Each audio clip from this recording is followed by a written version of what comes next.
Last week, Democratic Socialist Zohran Mamdani pulled off an upset and beat the establishment's preferred candidate, Andrew Cuomo, in the Democratic primary for New York City's mayoral election. The race drew a lot of attention, in part because New York City is massive, and its mayor governs over more people than the governors of 39 states. But mainly, the primary gave us the first major piece of electoral data since the election last November, and a window into who is winning the struggle for the future of the Democratic Party. Many have appropriately expressed horror that the earliest signs of a successful strategy for the party that's been floundering since its loss to Trump has been embracing socialism. Socialism is an evil system built on the violation of people's rights.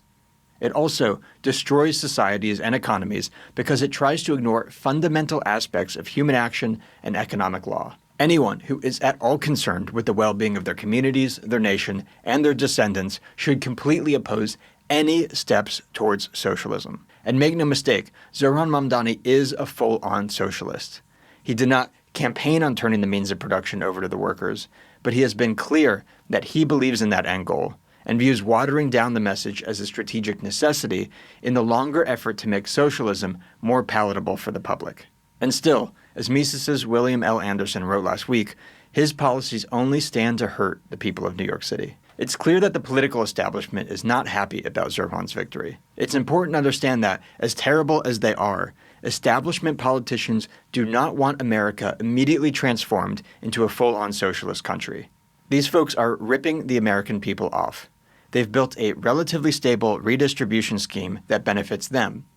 They do not want their property seized, their ill-gotten profits socialized, and the economy they rely on for their wealth and power to be run into the ground by a socialist revolution. What the current political class wants is a steady but unyielding expansion of government that makes them and their friends richer while granting them more power and control over more of our lives. While they push the pace during emergencies, they clearly understand that moving too fast puts the entire racket at risk. And to them, politicians like Zohran Mamdani are moving too fast. His platform calls for a level of government intervention beyond what Democrats typically campaign on these days. He ran on freezing the rent for the approximately 2 million rent-controlled apartments in the city, establishing government-owned grocery stores that would sell price-controlled produce, and raising the city's minimum wage to $30 an hour. Establishment Democrats may be upset that a candidate won on a platform they disapprove of, but the blame for this falls squarely on their own shoulders. The political establishment in New York and nationally has created the conditions for the rising popularity of socialism that they're now acting concerned about. Although he is a committed socialist, Zohran's entire campaign was built around a straightforward point, that the cost of living is way too high. That is true. While most of New York will always face relatively higher prices, as long as a lot of people want to live in a city built on islands with limited space, the establishment Democrats that have been running the city's government for decades have done a lot to force prices up even higher. The city government creates shortages in most local industries with heavy licensing requirements for businesses and regulations on the behavior of vendors and consumers alike. Decades of rent control and limits on development have created a shortage of residences that make the houses and apartments that are available significantly more expensive. And the city's high taxes have already caused many of the highest income earners to leave. And that isn't unique to New York. The political establishment in many states, and especially at the national level, has been making life artificially expensive for most people with heavy interventionism and a crony, government-run monetary system that benefits the political class and well-connected rich at the expense of everyday Americans. Most people can tell that the high cost of living we're facing today is not due to some natural disaster or recent material constraint, but is a byproduct of unnecessary policies. All Zohran had to do to win was run a campaign that spoke to that sentiment, prioritized it, and presented solutions that sounded different enough from the usual buzzwords and hollow promises the New York establishment has been repeating for decades. And establishment Democrats are powerless to stop him, because in New York City and beyond, they have spent virtually every waking moment denying that there are any bad consequences to government intervention. Establishment Democrats have dismissed the many economists who warned about the consequences of rent control for places like New York.